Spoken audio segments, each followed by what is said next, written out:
Okay, I think we're live. Recording on YouTube, so that's good. So I've got early stages, currently completing Form E disclosure before we can negotiate. I've been a stay-at-home mum for 15 years and completely reliant on husband financially. Okay, thank you for sharing.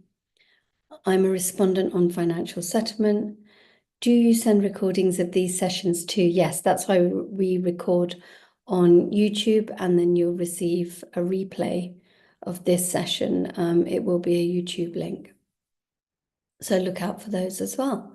Brilliant. Thank you for sharing. Feel free to continue sharing with me as I am talking about our subject for today, which should be, let's start from the beginning. Fair settlements. That's what we're talking about.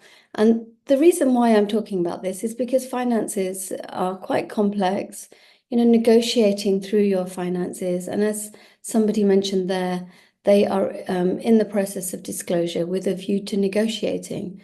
And when you're negotiating, you need to have an idea of what is fair. What would the court deem as fair? Fair, obviously could be morally fair, but we have to look at different factors that the courts tell us to look at to work out what is a fair settlement. And that's what I'm going to be sharing with you today.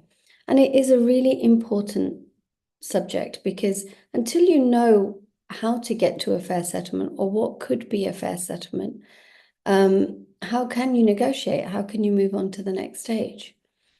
So I've got another direct message. Filed for divorce in July. Husband not completing Form E. Just going to start mediation. Okay. Yeah, it's a shame that you're not managing to get disclosure, but that can happen. And before I start talking about fair settlements, what I will do is just introduce myself, if that's okay. Some of you may have been here before and you maybe know who I am, but for those of you that are here for the first time, maybe just come across me. My name is Bhavna Radia. I am a former family lawyer, and I found myself going through a divorce 13 years ago now. And I remember it's almost to the day 13 years, so it was last week. And I remember that day when I was sat in my dining room and I realized that this was something that I would face. And having helped so many people through divorce proceedings since qualifying as a lawyer in my 20s, it was, you'd think that it would be easier, but actually, maybe I knew what the pitfalls were. Maybe I knew how hard this could get. And I was really shocked that this was happening to me. And I suddenly found myself where you guys do, on the other side of the table, needing to deal with each element of this divorce process. My children were really young at the time. They were 9, 6, and 1. And so it was a really difficult time knowing that I had to manage things for them. But also, it was difficult because I knew that the older two, their mental health was affected by what had been going on. So it was really important that I took this step, but I was filled with fear. And lots of you will understand this. You will understand the fear that comes with taking that one step right at the beginning, and then the fear that comes up every time you've got to take another major step. And even something like starting a mediation will fill you with fear again. It may be negotiating, it might be starting court proceedings if you can't get to an agreement. Everything will make that next step harder. But to some extent, taking the steps are really important. Keeping your mindset really strong and making sure that you are taking one step at a time towards getting this finished is really important. Obviously, my story is 13 years on, so I'm doing so much better. I bought my own home, settled the girls. I started my business purely because working in legal practice was very difficult while caring for 3 young children. I was doing about 50 hours a week. working full time, and it wasn't possible to manage everything. So I set up my own business to give me a bit more freedom, a bit more flexibility to bring up the children and get to sports days and manage assemblies and school holidays and everything else that you have to manage as a parent, and a parent on your own. And so since then, I've been running my business, my divorce business, and I now have 3 businesses that I run. Life gets so much better on the other side. You just have to get through this bit. Okay, that's enough about me. Let's move on to what we're talking about today. And it is agreements, financial agreements that are fair and reasonable. When we're looking at a financial agreement that is fair and reasonable, what we're really thinking about is what is your whole situation? What meets the needs of all of you? Because we have to consider that. We have to consider, how are your needs met? How are your children's needs met? And a fair and reasonable agreement will do that. It will take your whole situation into account, and it will also meet your needs, your ex-husband or wife's needs, and your children's needs as well. And we have a list of factors that we take into account that the law gives us. So that's one element that tells us what could be fair. And these are at Section 25 of the Matrimonial Causes Act. You may have come across it already. Section 25 factors are applied to each of you, and this will then tell us about your individual circumstances. And it helps an advisor like me to think, okay, this could be a fair outcome. And I'll go through them with you shortly so that you know what they are. But an important factor for you to remember is that, people think that a 50-50 settlement, sharing everything equally, is fair. But that isn't necessarily the case, because, for example, if you have been a stay-at-home mum, you've cared for, or a stay-at-home dad, but you've cared for the children, you've been looking after the home while the other person goes out and does their stressful job, brings in the income, but you have brought in so much as well. It would be unfair, possibly, for you to get an equal share, because you maybe can't get a mortgage, maybe you haven't got any earning capacity, so how will you manage your monthly expenditure? And so we have to put together a settlement that meets both people's needs, bearing in mind these different factors. So that's why 50-50 isn't always fair. It's always a starting point, though. We start off with, is 50-50 possible here? If it isn't, then what is the best settlement that gives us an outcome that is fair for everybody? So don't think that you have to go to a 50-50 split, but it may be the fairest thing. We just need to assess everything. There could be so many different options that could be fair and reasonable in your case. We just have to look at them and see what we can put in place to make sure that your settlement is the right one for you and fair in the circumstances as well. It doesn't matter who has what in their sole name. Lots of people will say to me, but she has a property the property's in her name, so I can't get a share of that. Well, again, what we do is we look at your whole situation. We look at everything that you own, everything the other person owns, and everything in joint names.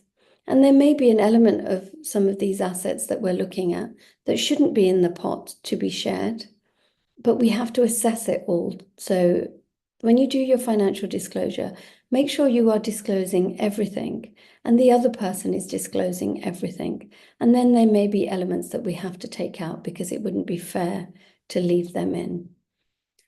So with a clean break, what we're looking at is the court wanting you to be financially independent. It's called a clean break, and it means that when you share assets and liabilities in your settlement, that there is no financial link between you.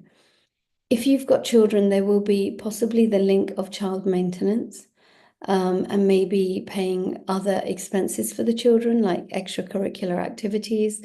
And so you can have a clean break on assets and liabilities, but maybe not a clean break on maintenance, because that might be ongoing.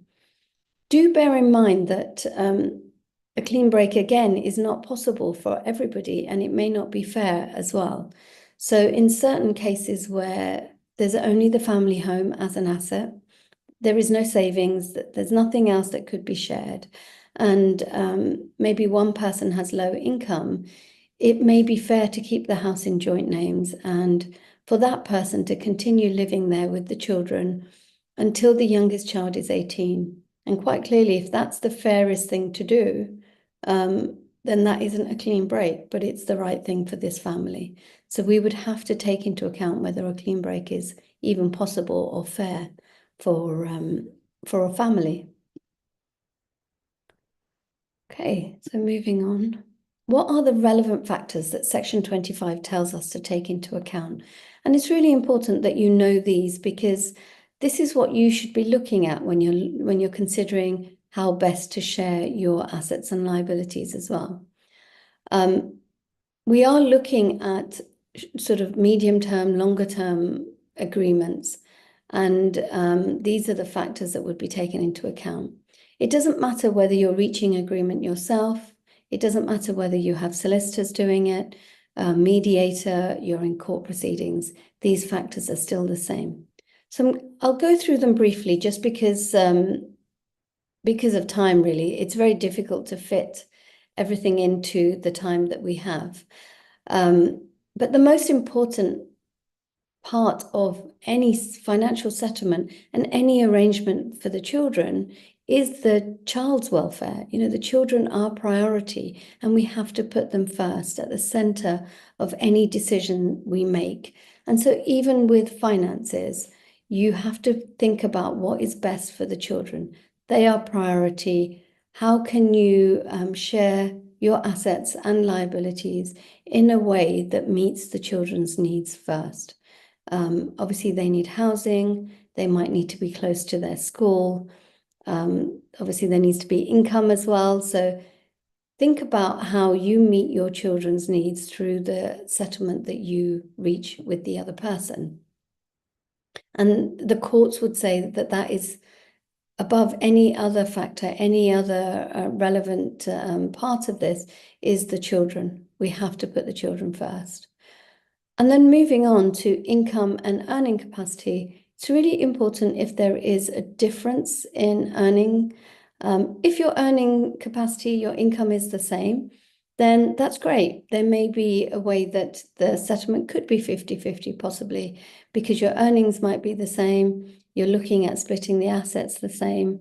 Maybe you've got a shared care arrangement for the children where you both spend time with them equally. And then that would be a fair settlement. Where one person could increase their income now or in the future, this needs to be considered as well. So you might be in a situation where you're working part-time. The children could be at a reasonable age. Maybe you've got children aged 12 and 15 and you're working part-time still, and maybe you don't necessarily need to work part-time, but where the other person had an income, you work part-time, you were managing the stress of the home and the children, it might be that you may need to move into full-time work so that we know what your earning capacity is from a full-time point of view, and that is taken into account.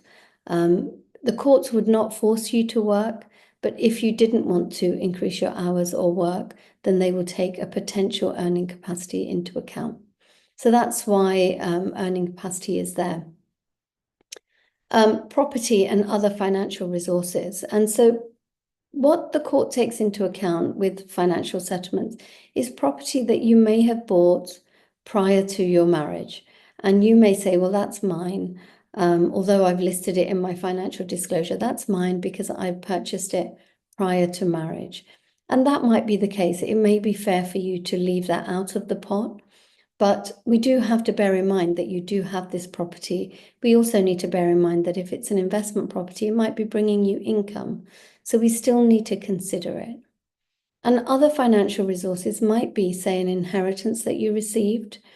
You may have kept it separate from the family pot, and it may be fair to leave it out of what's being shared.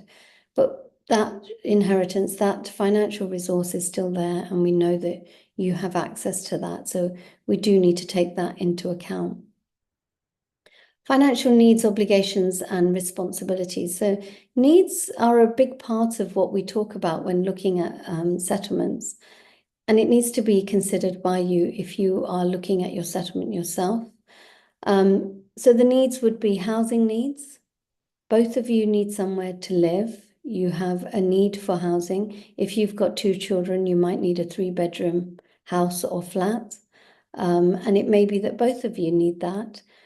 If you're both dropping the children and picking them up from school, your housing needs might be that you need to be close to the school in a 3-bedroom house or flat. If one of you is the main carer and the other one has, say, weekends, then one person's housing needs may be to be closer to the school, and the other person doesn't necessarily need to be close to the school. So you need to have a look at your housing needs. You also need to think about pension needs. What do you need when you retire, and how is that need going to be met? How much income do you need every month to make sure that you pay reasonable expenses, and how will that be met? So you will find that we need to cover that, your needs. What are your needs and how will your needs be met? The other thing to consider in this is obligations. So you may have an obligation where you've got to pay debts. Possibly you might have private school fees to pay. And so we have to take into account the obligations you have. Because monthly, if you've got a big chunk of your income going out to cover these needs that you have and the obligations that you have, then there may not be sufficient there for you to be able to pay a large mortgage, for example. So we need to consider this as well. Standard of living. Now, this is a factor here, and lots of people ask me, but do I have to be back in the same standard of living? And what this means is that it would be ideal for both of you to have the same standard of living as you've had during the marriage. But generally, it's unlikely because you had one household and maybe two incomes, and you both shared care for the children.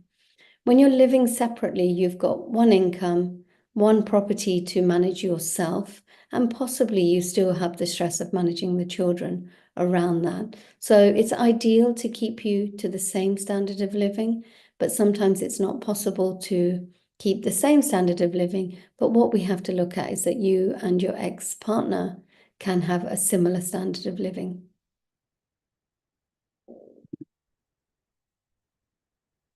So other factors, age and length of the marriage. And why are these relevant? Age is important in different ways. If there is an age gap, it might be that it has an effect on mortgage capacity, so how much you can borrow to be able to buy another property, but also how long you will continue working, because if you're close to retirement, then it may be that we have to consider just your income for the next few years and then think about what happens after you're retired. But it also has an impact on pensions. When will your pension be in drawdown? How many years have you got to put contributions into your pensions as well? So that's why age becomes relevant. Length of marriage is really important on how you split your assets. It's quite widely recognized that if you've had a short marriage, for example, a year, then generally you keep what you came into the marriage with. And you would share anything that you'd built up during the marriage. So if you came into the marriage with, say, 4 properties, they're investment properties, and you've got pensions, you may have savings, maybe the other person doesn't have these assets that are similar. You've got married, you bought a house together, and then you end up getting divorced a year later. You leave what you came into the marriage with, but it might be that the house is sold and the proceeds split. If you have had a longer marriage, so say, for example, you've been married for 20 years, it may be that the fairest way of sharing your assets is to share them equally. If you've got children, then obviously, even if you've got a 5-year marriage or a 2-year marriage, if you've had a child, then that child is priority, and we need to look at how we meet the child's needs. So things change when you've got children. Disability, and this can be physical or mental disability. for you, the other person, or any children of the family. It needs to be taken into account because a physical disability may affect you and how you live, for example. It may be that you have to stay in the family home that's adapted for you. It may be that you're limited with where you can live. You might need certain types of housing. You might need to be close to the children's school, for example. It may be that the disability or illness makes it difficult for you to work, and that then needs to be taken into account as well. If there is, say, a mental disability, that we have to look at how this affects you, whether it affects the amount of stress you can take on, the work that you can do, etc. So that needs to be taken into account as well. Contributions. Now, this is a really interesting one. Is a contribution made or likely to be made to the future of the welfare of the family? This is not just financial contribution. So one person possibly may have been working for 15 years, paying, being the main breadwinner. The other person possibly started off working full time, and then when the children came, work part time. So does that mean that your one person's contribution, the person that's the main breadwinner, their contribution should be higher than the other person's? And that isn't the case. The courts look at both your contributions to the family, and that is financial and otherwise as well. The court won't consider who did what during the marriage, who paid the bills. They don't go into working out, say, every month who was paying what. They would expect as partners you would both be contributing to the marriage financially or otherwise. So it's considered the same if one person was working and the other person wasn't, and was looking after the home. The only time this is different is if one person says, but I made a special contribution to the family. And usually the court doesn't accept this. So say, for example, one person built up assets for the family. Should that person's special contribution be taken into account and they should get more?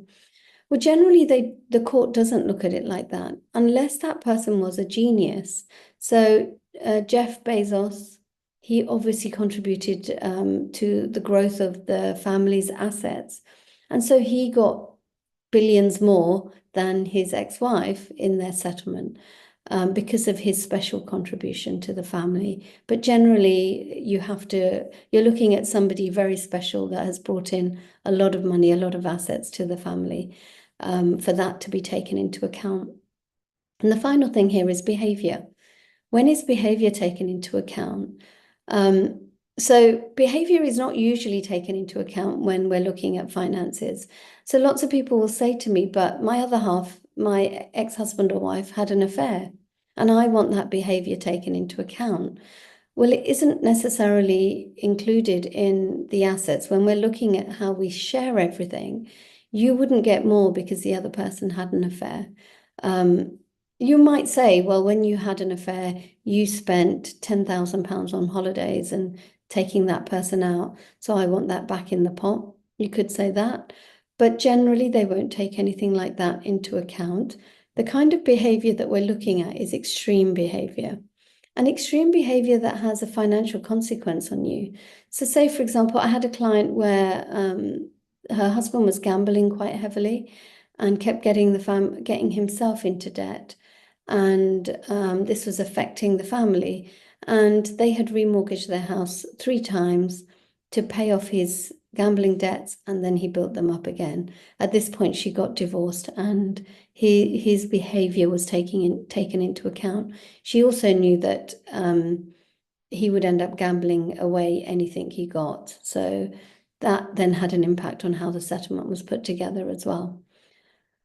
So you need to think about what behavior, if any, could be relevant. So needs are a thing that will come up a lot when you're looking at a settlement. So I just wanted to touch on it a little bit. There's not, obviously, I don't have enough time to go through all of this, but most cases, the settlement, everything you've got in the pot is not enough to meet everything you want. But what we might be able to do is meet your needs. And then anything that is left in the pot after needs are met, then that could be shared. So that's how we would look at a settlement when we're considering needs. So housing needs, as I mentioned, is the first consideration. You need somewhere reasonable to live. As I mentioned, if you're living on your own with 2 children, then your need is a 3-bedroom house, possibly.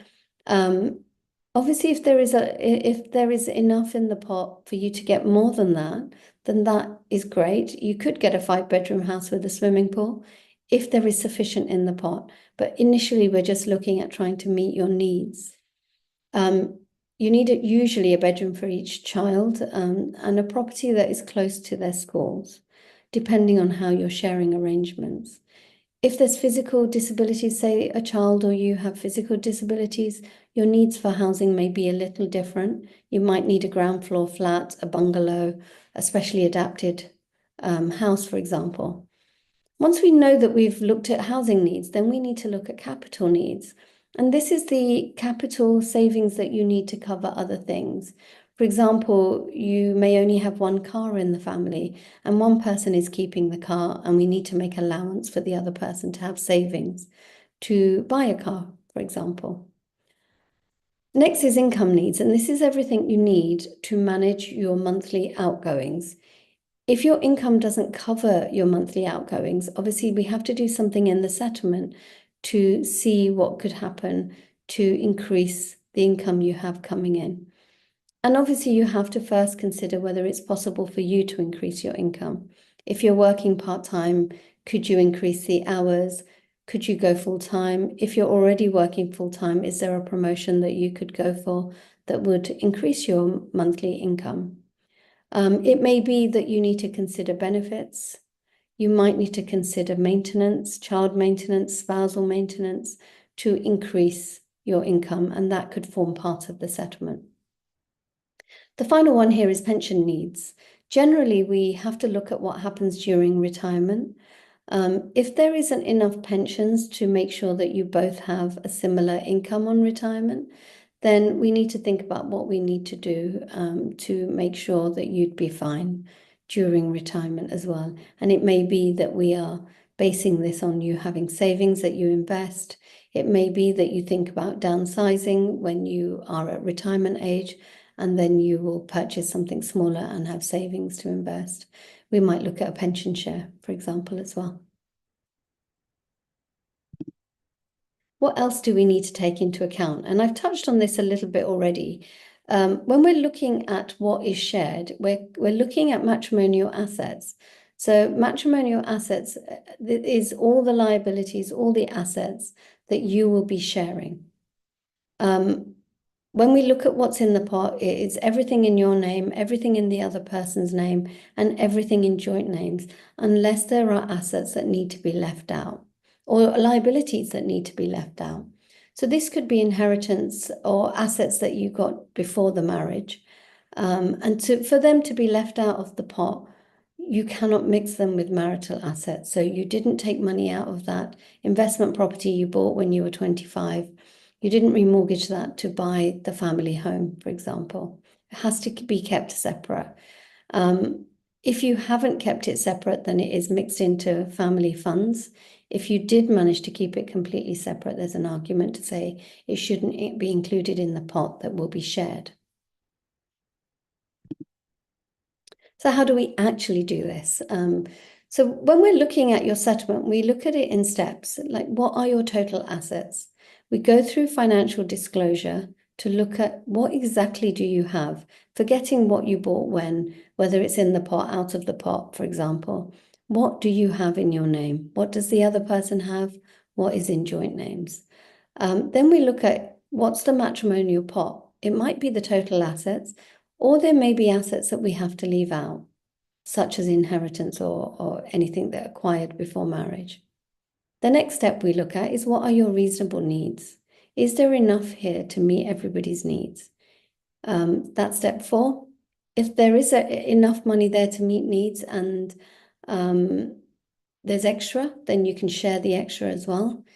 If there isn't enough there to meet housing, income, capital, pension needs, then you may need to use some of the non-marital assets that maybe you left out of the pot towards meeting needs. So it is a little bit complicated, but these are the steps we go through when we're looking at a settlement. So it can give you an idea of how you could look at your settlement as well. So that is the conclusion, and this is how you need to look at your financial settlement to make sure that it is fair and reasonable in the circumstances. And that's the important thing. We have to look at your circumstances and consider what's fair. And fairness is a very difficult term because what is fair for you may not be fair for the other person. And this is where people start arguing, where they'll say, that's not fair. That should be included in the pot. And the other person will say, no, I don't believe your proposal is fair. And that's where it gets difficult. So we have to take these factors into account to work out what is fair. And I hope that's helped. Let me know what your thoughts are around what I've covered so far. And while you're doing that, letting me know your feedback, I will just tell you how you can work with me. Lots of people reach out to find out what I do, how I do it.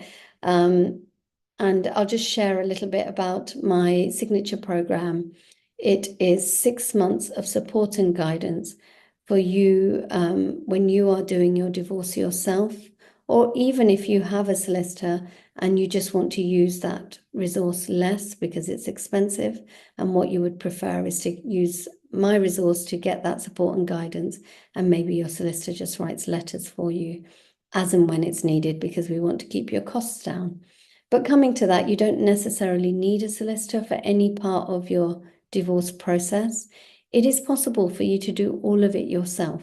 And lots of people now are doing it themselves just because yesterday I spoke to somebody and she had been given an estimate of £25,000 as her legal fees, and she doesn't have that money. And so it's quite frightening when somebody gives you an estimate like that and you think, where am I going to find that? So lots of people are starting to do things themselves because they don't want to be paying out fees like that. And as that's an estimate, it could be more. And that can be a worry. So just so you know, you don't necessarily need a solicitor. You can do all of this yourself. There's lots of ways of doing things. And actually, when people work with me, they're surprised at the different ways, like say financial disclosure can be done. There's lots out there saying financial disclosure has to be this way. And to be honest, it doesn't have to be a certain way. There's lots of ways of doing it. We just have to make sure we meet the court's guidelines. And as long as we've done that, that's a way of doing something, whereas solicitors won't explain it like that. I do this under a fixed fee.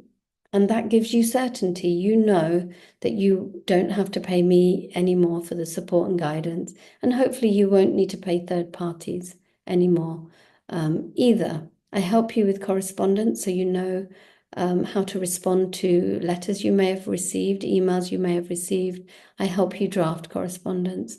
We complete court documents and other documents so that you are fully aware of what you're doing and you're not making mistakes. We do the divorce application.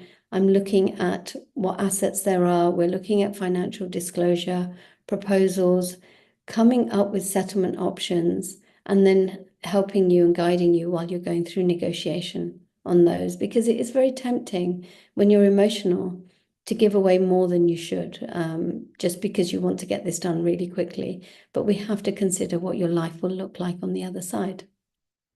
It comes with a supportive community, and other experts come in from time to time to guide you as well.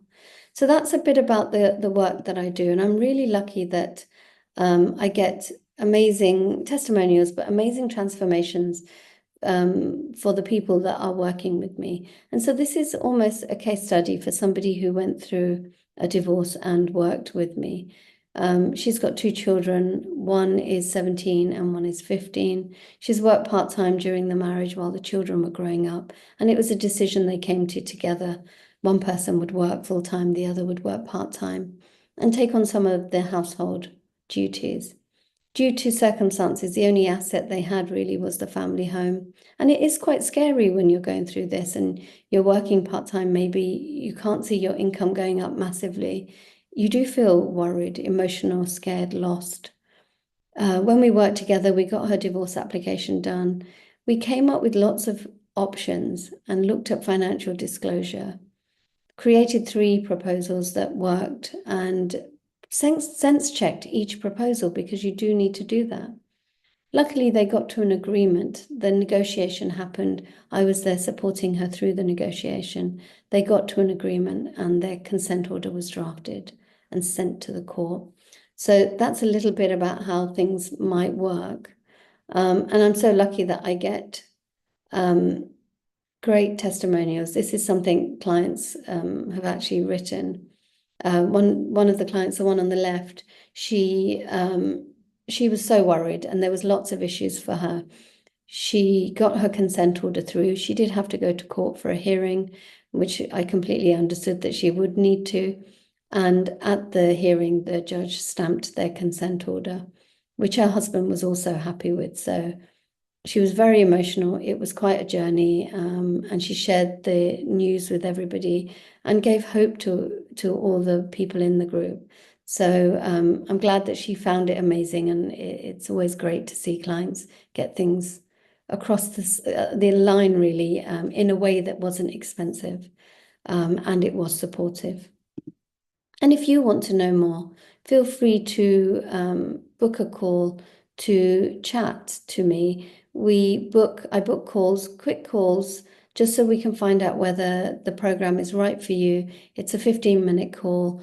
So feel free to speak to me. We can see if the program is right for you. If we need to book another call, we can do that. But a quick chat just to see where you're at and whether this is actually right for you. We need to be careful.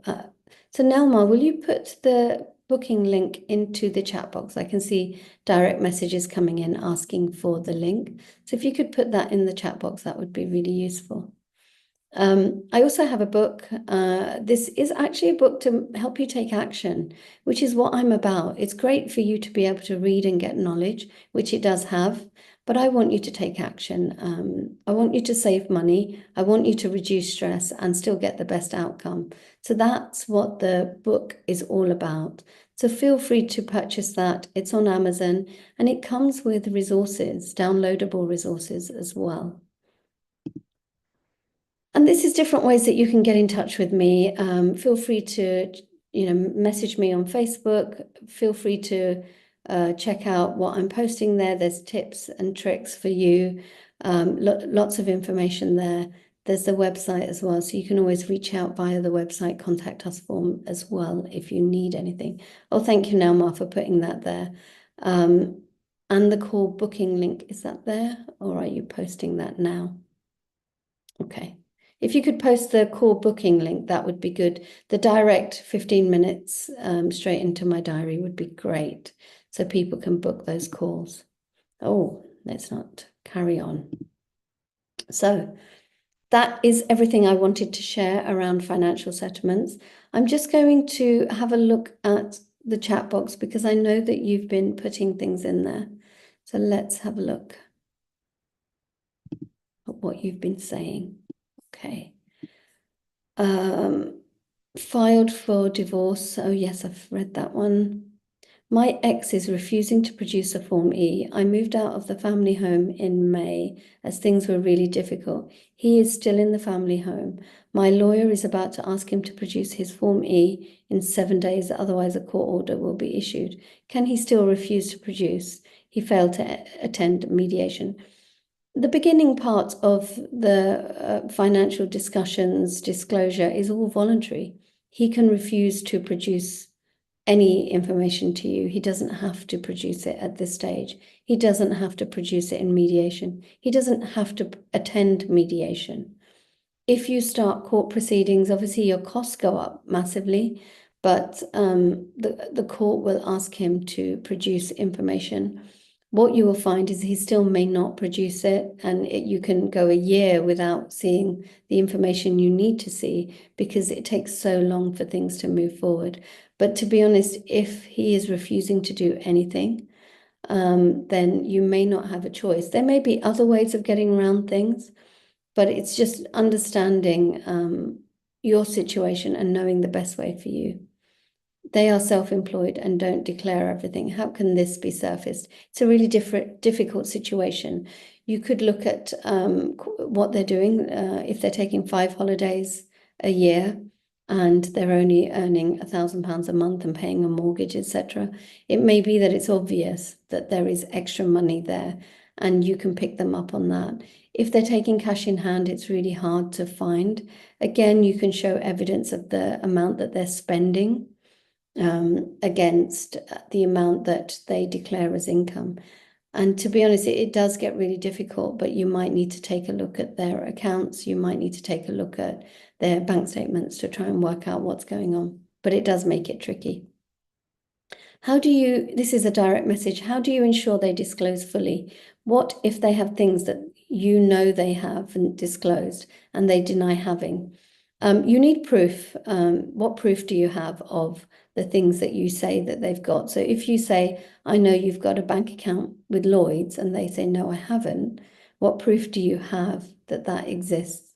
So it's your word against theirs unless you have proof, really. So you need to find that account that you know that they've got and they've left it out. And it may be you find it through other transactions on bank statements or other things. Other things can lead you to a hidden account. If you're the main earner carer, do practically emotionally everything, but the other person deliberately takes a lower paid job and then doesn't do much more, but has hidden assets, then where do you stand? Now, this is a massive question. You're the main earner, but you do most of the caring as well. So that person taking a lower paid job, you could take their earning capacity on a higher paid job. So you have to look at what could they be earning. Anyone can take a lower paid job and say, well, I'm going through a divorce proceeding, so I should get more. You should look at what their actual earnings should be. And then it's up to them whether they take a lower paid job. Hidden assets is quite a big issue, and you have to see if you can find what those hidden assets are through their bank statements, through other information they provide. Do you have any evidence that there's hidden assets, and what are they? Because hidden assets in themselves, if you went to court, a judge wouldn't really look at that unless you are able to give some evidence of what you're saying. So when you are looking at this, you've got to look at how you're going to share the time with the children and what happens then. If a husband earns double than me, but has run up debt even though bills, etc., have been split during the marriage, will his debt be put into the pot, or would that be his debt? Depends what he's spent money on. If he's spent money on holidays for the family, then that is family debt. If he has spent money just on himself, you need to look through what the spending was and see if you can negotiate that that stays with him and is not in the pot. Pension. If he had a pension, but then as and when contributed, but then chose not to have one despite being able to afford it, would he be entitled to mine? But if he didn't pay into the pension pot, or if he didn't pay into the pension pot, then he should have more savings. So then does he have more money in his account instead? And if that's the case, you may be looking at that as part of the pot. So it's all assets. It's just the assets may be in different places. What about asset property in one party? How can you register interest in the property? And does land registry notify the other person? What you're looking at is a matrimonial homes right notice, which you can put against a property that is not in your name. It's for matrimonial property that you've lived in together. Land registry will notify the other person that you have registered the interest. As part of the package, do you submit the consent order? So I don't necessarily submit anything for you. I am there guiding and supporting you. So say, for example, if you were doing your divorce application, we might do that together. I would check, if you did it yourself, I would check what you did to make sure it's all correct before you submit it, but you would be doing the submission. Same with your consent order. Sometimes it's not possible for you to write your own consent order. I give you an example and I can guide you, but if it is quite a complicated consent order, you might need to get a third party to do it for you. If it isn't too complicated, you could use my example, prepare it yourself, and I can review it for you. But once it's all there and once it's all signed, you would submit it to the court yourself. But it's just a matter of posting it to the court that you would need to do. How can I book a call? Okay, I think Nelma has put in. So Nelma, you've put in the form. Can you put the link to the diary so people can actually book calls directly? Um, Thank you. Makes things a lot clearer. Any tips to get the other person to cooperate, as we are both living in the same house and bills, etc., are starting to bounce. It's really difficult to get someone to cooperate if they absolutely refuse to. So it's working out how you do that. And that may be the psychology of the other person that you need to consider. You might need to look at really, how can you both communicate better? What boundaries can you both put in place? But then the bills and the household expenses is a really difficult one, because often your bills are joint, maybe your mortgage is joint, and maybe the other person isn't paying into the joint account like they used to. But they really need to, because this will give you both bad credit. But it's such a difficult thing because you can ask, you can't force somebody.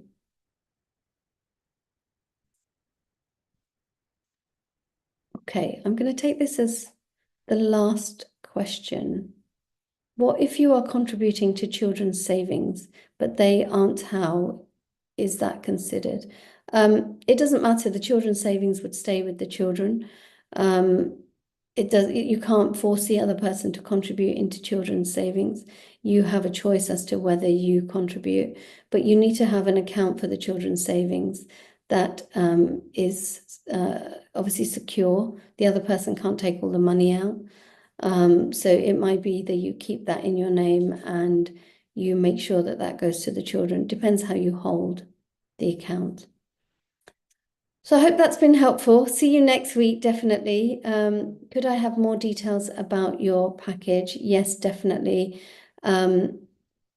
So Nelma, can you reach out to the person that said that and provide more details? But also I can have a chat with you to give you a call. Can booking a call, can a scheduled be via online, as I'm currently abroad? It can be via WhatsApp, if a WhatsApp call, audio call if you're abroad. So that's not a problem, but just put it in the information that you need it to be a WhatsApp call so that we make sure we call you on that. Okay, I hope that was useful. Do let me know your thoughts about how you found that. It's always good to be here. I always look forward to my Wednesday chats with you. So yes, it's always nice to be here, but I hope you found that useful as well. So I'll leave it there. There will be a recording. Look out for the recording, and I will catch up with you very soon.